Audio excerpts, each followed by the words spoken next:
All right, great. So what people don't understand is our limbic system, right? It's searching for consistency of which the brain desires, of what the mind wants, right? So if we're telling our mind we want the fast cars, we want to step into the world of business, we want to get our business to the next level, we want to develop a culture that generates happiness, we want to make $50,000 a month, we want to, make sure that our overall system is productive, it has innovation and creativeness and creativity and all these great things that we are verbally telling our mind, right? Like verbally telling our brain.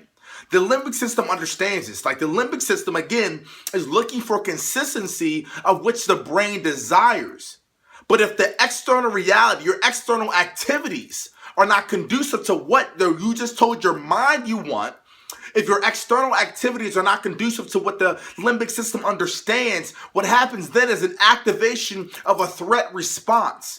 And when that happens, that's when you get stressed out. That's when you have that creativity deactivate, that motivation deactivate. That's when you get into a state where you cannot focus at an optimal level.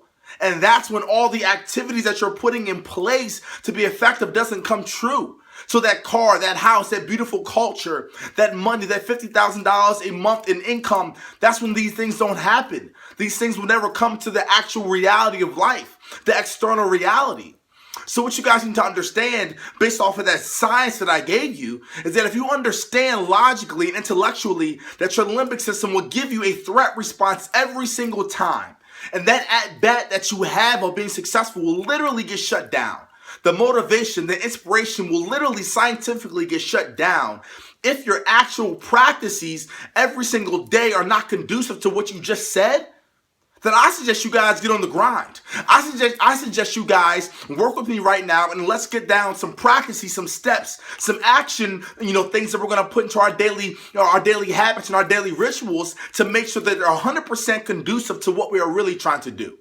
Like that's the big key. So again, guys, so that you understand, the limbic system, bottom line, is looking for consistency in our minds. It's looking for consistency of which the brain or the mind desires. So if you're telling me you want to make $1 million, you're telling me you want to scale this network marketing team, you're telling me you want to push everybody to a new level, you want to develop a culture system, you want to have this house, you want to have this car, you want to do these great things, but your daily activities are conducive to someone maybe making $5,000 a month, maybe someone that doesn't have the type of house that you want, doesn't have the type of culture or value system that you want. What's going to happen is a threat response is going to activate in your mind, literally shutting down any possibility of giving you an effective chance, an effective at-bat, an effective opportunity to reach success. That's a problem, in my humble opinion. And that's what I'm talking about when I say entrepreneurs are not playing by the rules. You have to follow the rules. If the rule book says in the brain there will be a threat response if I don't play the game correctly, if I don't try to market better, if I don't use a growth mindset, if I don't spend a certain X amount of hours every day learning myself, understanding my strengths, understanding my weaknesses, making sure I'm providing value and depth to my market, doing whatever it takes to care about people. If I'm not following the rules that have been laid out for us to be successful, then a threat response is going to activate and I won't win. I can't be productive. I will not be successful. That's the issue that I'm having with network marketing. That's the issue that I'm having with entrepreneurship as a whole. And that's the issue that I saw with this organization. That's why I'm so blessed, so happy and inspired that you guys brought me in here. Because that's the thing that we have to work on. The behaviors need to change. The understanding is there. You guys logically understand what to do right now to scale your team. You understand exactly what you do right now to get to that next level. But why aren't you doing it? Why aren't your everyday practices conducive to what we are trying to accomplish? That's what I want to talk about. That's what I want to work on. That's what we're going to get to.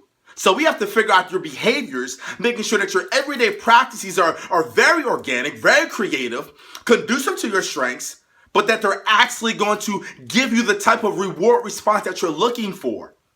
Because you guys know what happens when you actually put the practices in place that are conducive to what you just told your brain that you want.